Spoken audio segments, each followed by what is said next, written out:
언약이라는 말은 의무라는 뜻입니다. 우리가 언약을 맺는 순간부터 의무가 생기죠. 그죠? 내 책임이 생기잖아요. 그게 계약서 아닙니까? 계약서를 적는 이유는 나는 이걸 행해야 되고 당신은 이걸 행해야 되고, 그 서로 의무가 동의가 됐을 때 그게 이제 계약서입니다. 우리 하나님의 계명 말씀은 전부 뭡니까? 이거는 의무입니다. 우리가 하나님께 약속하고 우리가 지키겠다는 그 의무입니다. 이 의무를 잘 행할 때 하나님과 관계는 유지됩니다. 여러분, 하나님과 관계가 좋아지려면 딴 거 할 필요 없고요. 하나님이 하라고 하신 또 나에게 주어진 의무를, 그 말씀을 잘 지키면 관계는 유지되고 에덴으로 돌아갑니다. 우리는 언약의 백성들이고, 그래서 언약을 잘 듣고 의지하며 지키는 자들. 그 의무가 복이라고, 그 의무가 지혜고, 그 의무가 권세라는 것을 우리는 믿고 그걸 따르는, 그게 바로 언약의 백성들입니다. 선지자의 사명은 뭐냐? 백성으로 하여금 언약으로 돌아오고 재헌신하게 하는 것이다. 우리가 주일마다 교회 와서 말씀을 듣고 예배드리는 이유는 뭡니까? 내가 져야 될 의무는 이거구나. 이걸 다시 발견하고 그 의무에 내 자신을 재헌신하는 거. 바로 이겁니다. 복은 여기로 오거든요. 지혜는 여기에 있거든요. 관계는 여기에 달려 있는 겁니다. 그래서 우리가 주일날 교회 올 때마다 우리는 복 받으러 오는 게 아닙니다. 복은 어떻게 받는데요? 의무를 행할 때 복 받는다니까요. 의무가 뭔지를 알고 내가 그동안 의무를 등한히 한 걸 회개하고 또 의무를 행할 수 있는 은혜도 받고 뜻도 깨닫고, 그게 다 주일 예배요. 선지자의 사명은 바로 이겁니다. 그런데 이제 백성들은 이게 싫으니까 예레미야에 관심도 두지 않고 예레미야를 없앨라 그러고, 특별히 아나돗 예레미야 친족들은 좀 알아줄 줄 알았는데, 그래서 우리 선지자가 고향에서 우리가 대접을 받지 못하고 오히려 고향에서 미움받고 멸시받는, 바로 그게 바로 지금 예레미야가 지금 경험하고 있습니다. 그래서 이제 질문합니다. 1절 2절. 여호와여, 내가 주과 쟁변할 때는 주의 의로우시니이다. 주는 의로우신 걸 내가 아는데 왜 그렇습니까? 이제 이겁니다. 쟁변이란 말은 불평이 아닙니다. 사안에 대해 따지는 겁니다. 고발하는 겁니다. 이거는요, 여러분, 누구만이 이렇게 합니까? 욥처럼 의로운 사람만이 합니다.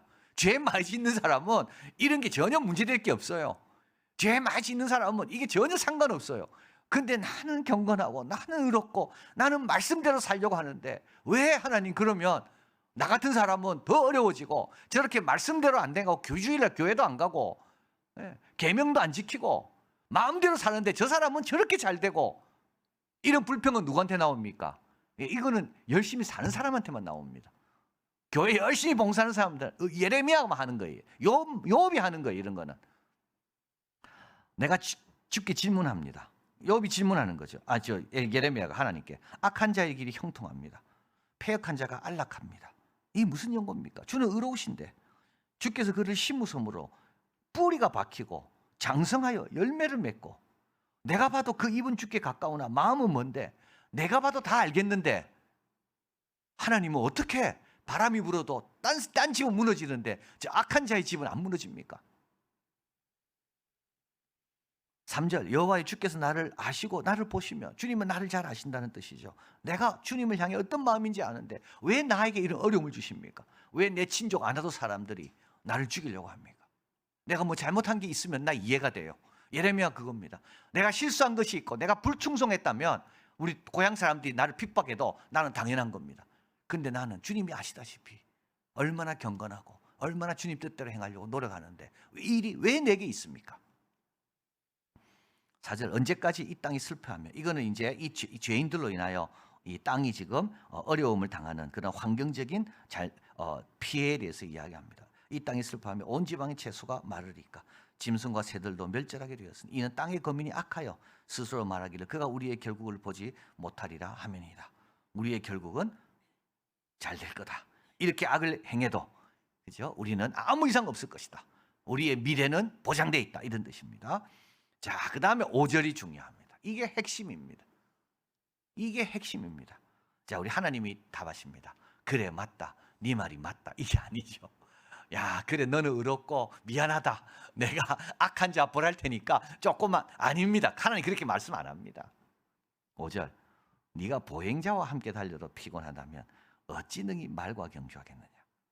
내가 평안한 땅에서는 무사하려니와 요단의 창이란 중에는 어찌하려느냐. 너 아직 시작도 안 했다. 이 뜻입니다.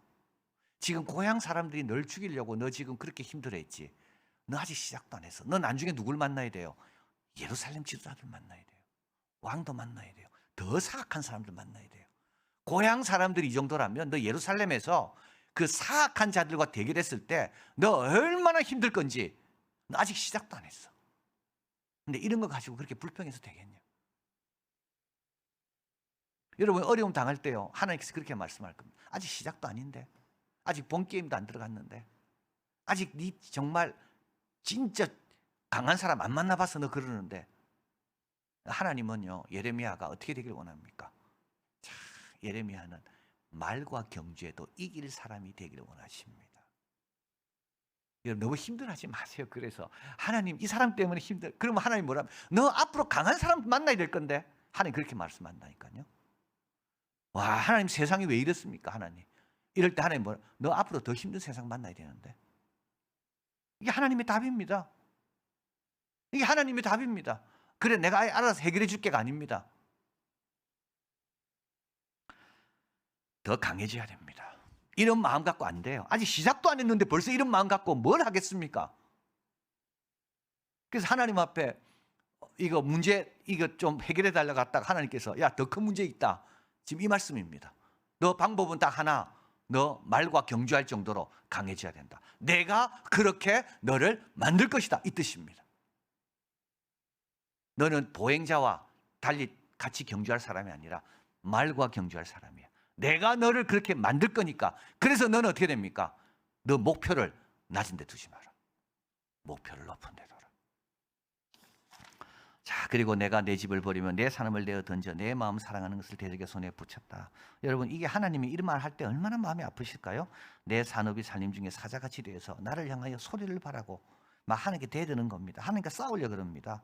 근데 내 산업입니다.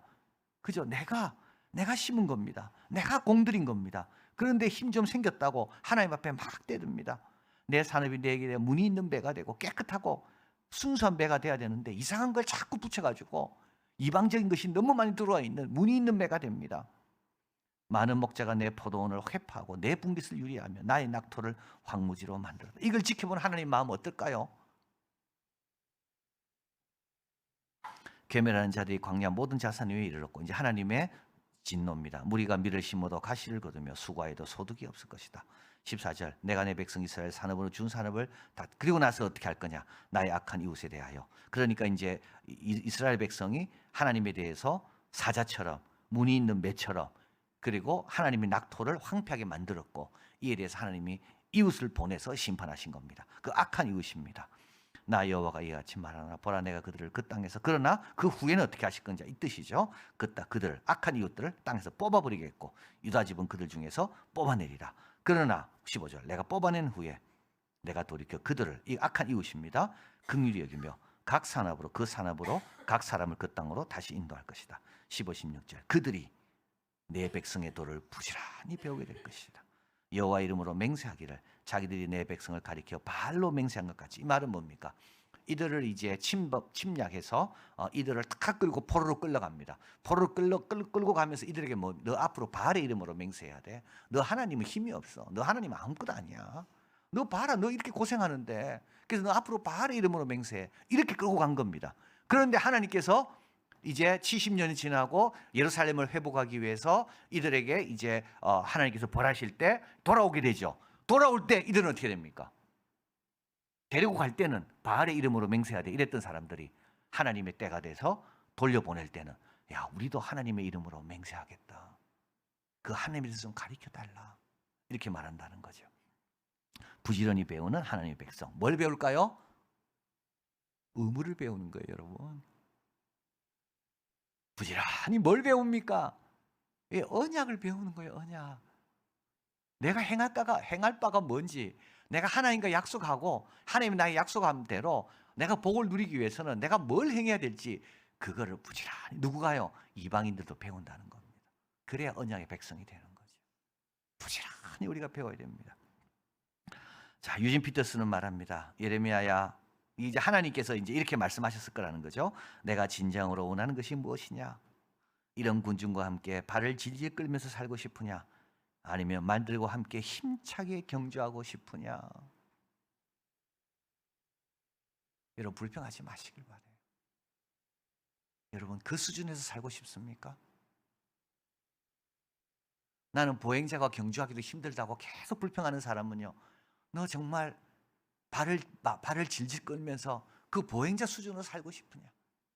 나는 너를 부를 때 말과 경주하는 자로 너를 불렀는데 너는 그거 말과 경주하도록 기도하고 말과 경주하도록 성장하고 말과 경주하도록 노력하는 건 안 하면서 불평만 하고 있냐? 너 그렇게 살고 싶으냐? 이렇게 유진 피터스는 하나님의 말씀을 이해한 겁니다. 자, 여러분 우리도 좀 반성이 되죠. 네. 여러분이 불평하는 모든 것들은 다 뭡니까? 내가 그 수준이라는 거죠. 우리 하나님은요, 그 수준을 뛰어넘어라. 아나도 사람과만 대할 게 아니라 이제 예레미야를 열방의 선지자로 세우려고 하시거든요. 그러려면 어떻게 됩니까? 예, 아나도 사람 갖고 그렇게 힘들어하면 안 되는 거죠. 그걸 훌쩍 뛰어넘어야 되는 것. 근데 그건 우리 힘으로 안 됩니다. 하나님께서 예레미야를 부르실 때부터 하나님께서는 그렇게 작정하고 열방의 선지자로 예레미야를 세우셨기 때문에 하나님 의지하고 도움을 구하며 그렇게 훌쩍 뛰어넘을 수 있는 그런 사람이 되는 겁니다. 예레미야가 계속 사명을 감당할 수 있었던 그 힘은 어디 있을까요? 아버지의 마음에 있습니다. 우리 예레미야도 힘들지만 제일 힘든 분은 우리 아버지입니다. 여러분 어린아이는 자기만 생각하고요. 좀 철든 사람은요 부모 생각합니다. 우리 한나가 아이가 없어서 너무 힘들었잖아요. 그 한나가 기도하다가 한나가 바뀌어요. 어떻게 바뀝니까? 이 아들을 주시면 저 분인나를 내가 눌러버리고 싶습니다. 이래 기도 안 합니다. 처음에는 분인나 때문에 내가 아이만 있으면 나도 떵떵거리고 살고 싶은데 이렇게 기도했을 거예요. 그러다가 갑자기 기도가 바뀝니다. 아들을 주시면 평생 하나님께 바치겠습니다. 기도하다가 뭘 발견했을까요? 나도 아들이 없어 이렇게 힘든데 하나님에게는 하나님의 종이 없구나. 저 엘리 제사장의 두 아들은 저렇게 형편없고 하나님 말씀은 희귀하여 들리지도 않고 이때 우리 하나님의 마음은 어떨까? 이때 한나가 바뀌는 거예요. 어떻게 바뀝니까? 자기 슬픔에 매여 있는 자가 아니고요. 내 아들을 주시면 내 아들을 평생 하나님께 바칩니다. 이렇게 바뀝니다. 내 고민에만 사로잡혀 있을 때는요, 절대 말과 경주할 사람이 못 됩니다. 그런 아버지의 마음을 알아야 되는 거예요. 우리 아버지는 얼마나 힘들까? 나는 안 와도 사람들이 나를 죽이려고 한 그것 때문에 힘들었다면 이 백성들이 저 바알에게 성읍의 수만큼이나 바알의 신당이 많은 이 땅을 바라보면서 우리 아버지의 마음은 얼마나 힘드실까? 사무엘은 한나의 아들이죠. 사무엘도 마찬가지입니다. 사무엘은 늙었습니다. 이때 백성들이요 사무엘을 버립니다. 그리고 이렇게 말합니다. 우리도 왕 세워달라고. 당신 아들들은 지금 우리 마음에 안 들고 당신은 늙었고 사무엘은 평생 백성을 위해 일했습니다. 그래서 늙은 거예요. 근데 백성이 버립니다. 이때 사무엘이 너무 화가 납니다. 섭섭합니다. 엎드립니다. 이때 하나님 뭐라 말씀합니까? 이들은 처음부터 나를 버렸다 이야기하십니다. 사무엘이 회복됩니다. 언제 회복되죠? 아버지의 마음을 알 때 회복되는 거예요. 여러분 내만 남이 나를 섭섭하게 한다고 힘들다 그런 마음 가지면 안 됩니다. 우리 아버지는 어떨까? 그래서 사무엘은 어떻게 되죠? 사울 왕을 세우고 다윗을 세우고 백성을 위해서 기도하는 싫은 죄를 내가 범치 않을 것이라고 이렇게 성장을 확 하는 겁니다. 이게 뭐죠? 말과 함께 경주하는 자로 확 성장하는 겁니다. 오늘 말씀을 기억하면서 여러분 내 문제에 사로잡히지 마시길 바라요. 우리 아버지는 어떤 걸 한번 생각해 보세요. 나도 이렇다면 우리 아버지는 얼마나 더 마음이 힘드실까? 그 아버지의 마음을 내가 가질 때 나는 어떻게 됩니까? 그 아버지를 위해서 내가 살리라 이렇게 되는 겁니다. 그 아버지의 마음을 좀 시원케 해드리라. 이런 사람이 어떻게 된다고요? 말과 함께도 경주할 수 있는 사람이에요. 작아지는 게 아니라 커지는 사람이죠. 자, 그래서 오늘도 우리가 이 말씀을 기억하고 네가 보행자와 함께 경주해도 힘들거든 말과 함께 경주할 때 너 어쩌려고 그러냐? 이 늘 마음에 새기십시오. 어렵고 답답할 때마다 이거는 아직까지도 말과도 아니다. 아직도 많이 남아있고 내 갈 길은 많다. 나는 아버지의 마음으로